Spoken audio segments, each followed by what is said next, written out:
In the unending, silent theatre of the cosmos, there are players of such staggering scale that they defy not only our language, but our very capacity for comprehension. We float on a tiny, fragile world, orbiting a star that we consider a god of fire and light, a furnace of unimaginable power that dictates our seasons, our life, our very existence. Yet our sun, in the grand cosmic scheme, is but a flickering candle in a storm. Beyond our quiet solar neighborhood, in the deep and dusty corridors of the Milky Way, lurk monsters. These are not creatures of myth, but titans of physics, entities of such colossal proportions that they challenge the laws that govern their own being. They are stars so large that if one were to replace our own sun, its fiery edge would stretch beyond the orbit of Jupiter, even Saturn, swallowing whole planets in its incandescent atmosphere. For centuries, we have looked up and catalogued these points of light, thinking we understood their limits. But the universe always holds a new, more profound surprise. Out in the constellation Scutum, the shield, hidden behind thick curtains of interstellar dust, a titan slumbers. It is a star of such outlandish dimension that it forces us to recalibrate our understanding of what is possible. It is a behemoth known as Stephenson, 2-18. And this celestial leviathan, the largest star ever found by humankind, is not a monument to eternal power. It is a spectacle of glorious, magnificent decay. It is a giant that is already falling apart, living on borrowed time, a king reigning over a kingdom that is actively dissolving into the void. The story of our quest for the universe's largest objects is as old as human curiosity itself. For millennia, our ancestors gazed upon the celestial tapestry with unaided eyes. They saw a static, perfect dome of lights, and they categorized them simply. The brightest were the most important, the deities, the signposts for navigation and agriculture. The Greek astronomer Hipparchus, in the 2nd century BC, created one of the first comprehensive star catalogues, ranking them by their apparent brightness, on a magnitude scale that, in a refined form, we still use today. A first magnitude star was a brilliant beacon like Sirius or Vega. A 6th magnitude star was at the absolute limit of human vision. For over 1,000 years, this was the extent of our knowledge, a flat, two-dimensional map where brightness was the only measure of a star's significance. The invention of the telescope in the early 17th century was not just an advancement, it was a shattering of reality. When Galileo Galilei first pointed his crude spyglass toward the heavens, he didn't just see the moons of Jupiter or the craters on our own moon. He resolved the hazy band of the Milky Way into what it truly was, an uncountable multitude of individual, faint stars. The universe suddenly exploded in population, and the question of stellar properties shifted from how bright to a far more profound set of inquiries: how far and how big. The answer to how far would prove to be one of the most difficult challenges in astronomical history. The concept was simple: parallax. Hold a finger in front of your face and close one eye, then the other. Your finger appears to jump against the background. This is the same principle astronomers hope to use for the stars. By observing a nearby star from two different points in Earth's orbit, 6 months apart, they should be able to measure a tiny shift against the backdrop of more distant stars. But the sheer emptiness of space made this shift infinitesimally small. For 2 centuries, the finest minds and instrument makers tried and failed, their instruments not sensitive enough to detect the subtle cosmic wobble. The stars, it seemed, were incomprehensibly remote. It was not until 1838 that the German astronomer Friedrich Bessel finally succeeded. He measured the parallax of the star, 61 Cygni, calculating its distance to be about 11 light-years. The cosmic floodgates opened. For the first time, we had a third dimension to the universe. Knowing a star's distance and its apparent brightness allowed astronomers to calculate its true, intrinsic luminosity. And what they discovered was astonishing. Some stars that appeared dim in our sky were, in fact, incredibly powerful beacons that only seemed faint because they were immensely far away. Conversely, some of our brightest stars were relatively close and not particularly exceptional. This new knowledge paved the way for one of astronomy's most powerful tools, the Hertzsprung-Russell diagram, developed independently by Ejnar Hertzsprung and Henry Norris Russell. By plotting a star's intrinsic luminosity against its surface temperature or color, they discovered not chaos, but a distinct and beautiful order. Most stars fell along a stable diagonal band called the main sequence, where our own sun resides. But there were outliers. In the upper right corner of the diagram, a new population of celestial objects appeared, stars that were both relatively cool and thus red, but also extraordinarily luminous. There was only one way to reconcile these two properties. For a cool object to shine so brightly, it had to be enormous. These were the giants and the supergiants. The discovery of stars like Betelgeuse in Orion and Antares in Scorpius sent shockwaves through the astronomical community. These were red supergiants, stars hundreds of times the diameter of our Sunday. They were celestial elders, massive stars nearing the end of their lives, puffed up to monstrous proportions. For much of the 20th century, these were the titans we knew, the undisputed kings of size. They represented what we thought was the upper limit of stellar existence. But our galaxy is a vast and murky place, full of secrets obscured by distance and dust. The true monarch was still waiting, cloaked in a veil of cosmic haze, its true nature awaiting a more perceptive eye and more powerful technology. That discovery would not come with a sudden, celebrated eureka moment. It began with the patient, meticulous work of an American astronomer named Charles Bruce Stephenson. In 1990, using a telescope at the Warner and Swayze Observatory, Stephenson wasn't hunting for record-breaking monsters. He was conducting a deep sky survey, using photographic plates sensitive to the deep red light of the spectrum, hoping to find new, interesting stars hidden from view. Poring over his data from a dense, star-rich region in the constellation Scutum, he identified a previously unknown collection of stars. It was a small, compact, open cluster, a gravitationally bound family of stars born from the same cosmic cloud. He designated it Stephenson 2. Among its members, he noted a particularly bright red star, which he catalogued as the first entry, Stephenson 2-1. But another, even more intriguing star was also present on his plates. It was the 18th object he identified in the cluster's vicinity. It was given the simple, unassuming name Stephenson 2-18. For years, this designation remained just another entry in a catalogue. The cluster itself is located nearly 20,000 light-years from Earth, in the direction of the galactic center. This region of space is choked with unimaginable quantities of interstellar dust and gas. This cosmic smog acts like a thick celestial fog, absorbing and scattering visible light.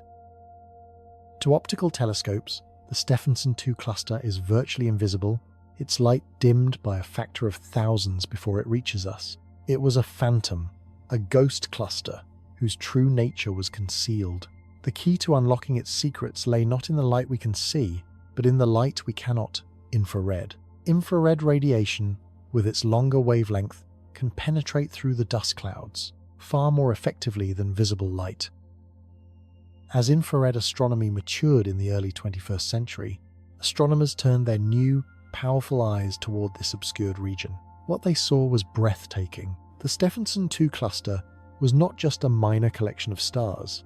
It was one of the most massive open clusters in the entire Milky Way, a true stellar metropolis, teeming with thousands of stars. And most remarkably, it was a veritable nursery for celestial giants. The survey revealed the cluster contained at least 24 red supergiants. This was an unprecedented concentration of these rare, massive stars. It was a cosmic retirement home for the most gargantuan suns in our galaxy, and among them, one stood out, Stephenson 2-18. As astronomers analysed its infrared signature, measuring its temperature and its luminosity, the numbers that came back were, at first, almost unbelievable. Its temperature was cool, as expected for a red star, around 3,200 Kelvin, but its luminosity, its total energy output, was staggering, nearly 500,000 times that of our own Sunday. When they combined these values to calculate its physical size using the Stefan-Boltzmann law, the result was world-altering. The calculations suggested a radius more than 2,150 times that of our Sunday. A new king had been crowned. To grasp the enormity of this star is to risk the failure of imagination. Analogies, while imperfect, are the only tools we have to build a mental scaffold for such a concept. Let us begin with our home, the Earth. Imagine it is a single grain of salt. On this scale, our Sun, which is over 100 times wider, would be the size of a large grapefruit. Now, let us imagine placing this grapefruit-sized Sun in the center of a vast, empty plain. Where would Stephenson 2-18 fit into this picture? It would not be a larger grapefruit. It would not be a beach ball. It would not be a car. On this scale, Stephenson 2-18 would be a sphere nearly 2 miles high and 2 miles wide. A mountain of fire dwarfing the grapefruit Sun, which could now fit inside it 10 billion times over. Let's try another perspective. Picture a commercial airliner cruising at a steady 550 miles per hour. To circumnavigate the Earth at the equator, this journey would take about 2 days. To fly that same jet around the circumference of our Sun, a non-stop flight would take nearly 6 months. Now, set a course for the equator of Stephenson 2-18. Settle in for the journey, because that same airplane, at the same speed, would not land for 1,100 years. Generation after generation would be born, live, and die aboard that flight, and still, the crimson surface of that single star would stretch endlessly toward the horizon. But perhaps the most visceral way to comprehend its size is to bring it home, into our own solar system. If we were to remove our Sun and place the core of Stephenson 2 18 inches its position, the consequences would be apocalyptic and profound. The surface of this hypergiant, its photosphere, would not just engulf Mercury and Venus. It would swallow the Earth and its moon without a tremor. It would consume Mars and the entire asteroid belt. It would roar past the orbit of Jupiter, the largest planet in our solar system, and its 4 Galilean moons, vaporizing them instantly. The outer edge of this star would lie somewhere near the orbital path of Saturn. The ringed planet, our system's jewel, would become just another wisp of gas in the star's tenuous, seething outer atmosphere. Our entire conception of home, from the rocky inner worlds to the gas giants, would exist entirely inside this one single object. How does such a creature come to be, and what does its existence mean? Stephenson 2-18 is classified as a red hypergiant, a rare and extreme type of star. Its story begins, as all stars do, in a vast cloud of cold gas and dust. But the protostar that would become this behemoth was blessed with an immense inheritance of material. It was born with a mass perhaps 40 times that of our Sunday. For a star, mass is destiny. The more massive a star is, the hotter and more violent its core, and the more ferociously it burns through its fuel. While our Sun will live for 10 billion years, a star like Stephenson 2-18 lives a life that is brutally short, a mere few million years, a cosmic flash in the pan. For most of its life, it resided on the main sequence, a blue, fiercely hot star fusing hydrogen into helium in its core at a prodigious rate. Its internal furnace was a raging inferno, governed by a delicate, violent balance. The immense force of gravity, from all its mass, tried to crush the star into a single point. This gravitational collapse was held at bay by the outward pressure of radiation, generated by the nuclear fusion in its core. But this state of equilibrium could not last. Eventually, the hydrogen fuel in the star's core was exhausted. The engines sputtered. Gravity, for a moment, began to win. The core contracted and heated up until it became hot enough and dense enough to ignite the next available fuel source, the helium ash left over from the first stage. This ignition of helium fusion in the core, along with hydrogen fusion in a shell surrounding it, unleashed a torrent of new energy. This tremendous outward pressure overwhelmed the star's gravity, causing its outer layers to expand and expand and expand. The star began to swell, its surface area growing to astronomical proportions. As the surface expanded, its energy was spread out over a much larger area, causing the surface temperature to cool dramatically. The star's color shifted from a brilliant blue-white to a deep, ominous orange-red. It had left the main sequence and become a red supergiant. And as it continued to age, burning through progressively heavier elements in its core, carbon, neon, oxygen, silicon, it swelled even further, entering the unstable, extreme phase of a red hypergiant. Its current, gargantuan size is therefore not a sign of health or stability. It is a symptom of a star in its death throes. Stephenson 2-18 is a profoundly unstable object, a cosmic entity at war with itself. Its outer atmosphere is so diffuse, so tenuous, that it is closer to a hot vacuum than the surface of a star. The gravitational pull at its visible surface is remarkably weak, thousands of times weaker than the gravity on the surface of our Sunday. The outermost layers of gas are hanging on by a thread, barely bound to the star at all. Simultaneously, the luminosity pushing outwards is so extreme that it is close to a theoretical threshold known as the Eddington limit.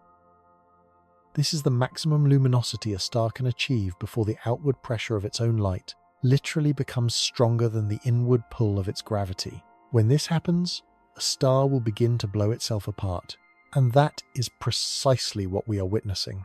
Stephenson 2-18 is actively disintegrating. It is shedding its mass at a rate that is difficult to fathom.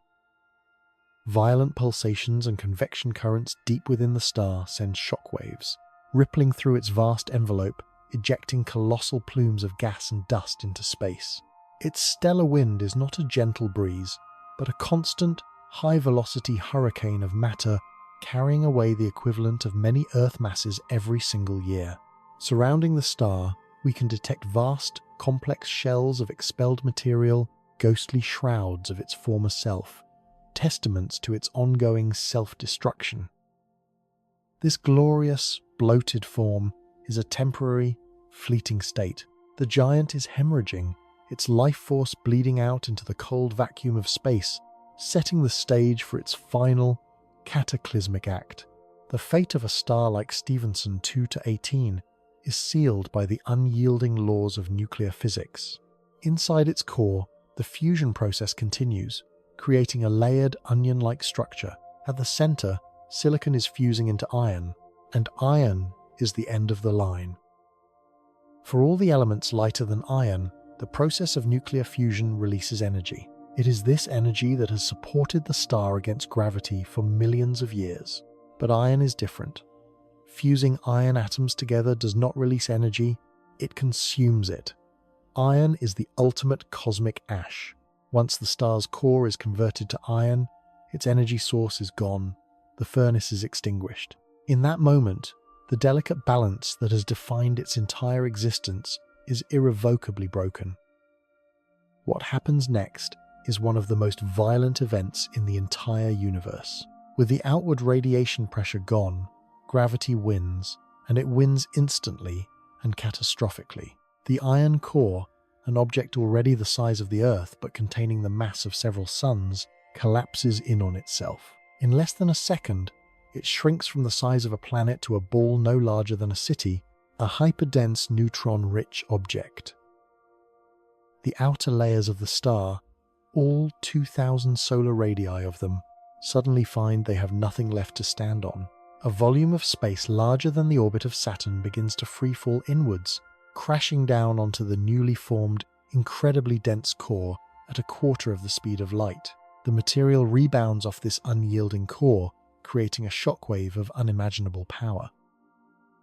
This shockwave, bolstered by a furious blast of neutrinos from the collapsing core, tears through the falling layers of the star, moving outwards. It heats the material to billions of degrees, triggering a final, explosive wave of runaway nuclear fusion. The star detonates. This is a Type II supernova. For a few weeks, the single dying star will release more energy than all the hundreds of billions of other stars in the Milky Way galaxy combined. It will blaze in the sky with a light so brilliant It could be visible from Earth in broad daylight, a new, temporary star for a distant future generation to behold. The explosion will be more than just a light show. In the inferno of the supernova, all the elements in the universe heavier than iron are forged. The gold in our jewelry, the silver in our electronics, the uranium that powers our reactors. All of it was created in the death throes of a massive star just like this one. The blast will scatter these newly minted heavy elements, along with the hydrogen, helium, carbon, and oxygen that made up the bulk of the star, far and wide across the galaxy. This enriched material will seed the interstellar medium, becoming the raw material for the next generation of stars, planets, and, perhaps, life. The death of the giant is a creative act of cosmic recycling on the grandest possible scale. And what will remain at the heart of the cataclysm? There are two possibilities, both of them exotic. If the initial mass of the star was on the lower end of the hypergiant scale, the collapsed core will survive as a neutron star. This is an object of such extreme density that our minds struggle to model it. A single teaspoon of neutron star material would weigh billions of tons, as much as a mountain range compressed into a sugar cube. It is an object where the gravitational forces are so intense that they have crushed protons and electrons together to form a solid ball of neutrons, a city-sized atomic nucleus. However, given the suspected immense mass of Stephenson 2-18, it is very likely that its fate will be even more extreme. The initial mass of the core may be so great that not even the strange physics of neutron degenerate matter can halt the gravitational collapse. Nothing can stop it. The core will continue to collapse past the neutron star stage, crushing itself down to an infinitely small, infinitely dense point, a singularity. A stellar mass black hole will be born, a region of space-time so warped by gravity that nothing, not even light, can escape. A silent, dark monument will be all that is left where the universe's largest star once blazed, its gravitational influence the only ghost of its former glory. It is crucial, however, to approach this cosmic titan with a degree of scientific humility. Crowning Stephenson 2-18 as the largest star is a statement fraught with uncertainty. The very measurements that lead to its incredible size are difficult to make and carry significant error bars. The primary challenge is its distance. The 20,000 light-year figure is an estimate, and even a 10% error in that distance can lead to a massive change in the calculated size. A closer distance would shrink the star considerably, while a greater one would make it even more monstrous. Furthermore, we are viewing it through that thick veil of interstellar dust. While infrared light can penetrate this fog, it is not a perfect window. The light is still scattered and absorbed, making it difficult to determine the star's precise temperature and luminosity. Most importantly, defining the surface of such a star is almost a philosophical question. It doesn't have a solid, well-defined edge like a rocky planet. Its outer layers just fade away into the vacuum of space. Is the surface the point where it becomes opaque? Is it some other arbitrary boundary? And the star itself is almost certainly not a perfect sphere. Its violent mass loss and rapid rotation likely contort it into an irregular, lumpy shape, making a single radius measurement a crude simplification. For these reasons, the title for the largest star is a constantly shifting battle. Other behemoths, like UY Scuti, VY Canis Majoris, and WO G64, have all held the crown at one time or another. Each new observation, each refinement in our models of stellar atmospheres and distance measurement reshuffles the rankings. This isn't a failure of science. It is the very essence of it. It is a dynamic process of discovery, a constant striving for a clearer picture of the cosmos. Future instruments, like the James Webb Space Telescope with its unparalleled infrared vision, and the next generation of ground-based extremely large telescopes, will pierce the dusty veil around Stephenson 2 with unprecedented clarity. They will give us a sharper, more definitive portrait of these dying giants, and perhaps crown a new king, or confirm the reign of the current one. In the end, the story of Stephenson 2-18 transcends the mere recitation of records and figures. It is a profound meditation on scale, time, and our place within the grand cosmic narrative.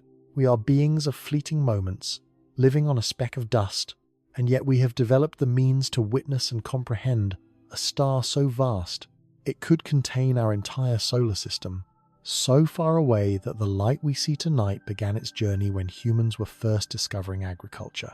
This star offers us a crucial, paradoxical lesson. Its greatness is not a measure of its permanence, but of its transience. Its spectacular, unbelievable size is a direct result of its terminal condition. It is a monument built not of enduring stone, but of fire and fury in the final moments before collapse. It reminds us that in the universe, the most magnificent displays are often the most ephemeral. The life of Stephenson 2-18 is a violent spectacle, but its death will be a creative one. The elements forged in its final, explosive moments will travel across the galaxy, enriching the cosmos, providing the building blocks for new worlds. Perhaps, billions of years from now, on a planet that has not yet formed, orbiting a star that does not yet exist, life will emerge from the scattered atoms of this dying giant. And that is the enduring legacy of this impossible, disintegrating, beautiful monster. A king who, in its final, glorious act of falling apart, gives the gift of future creation to the universe.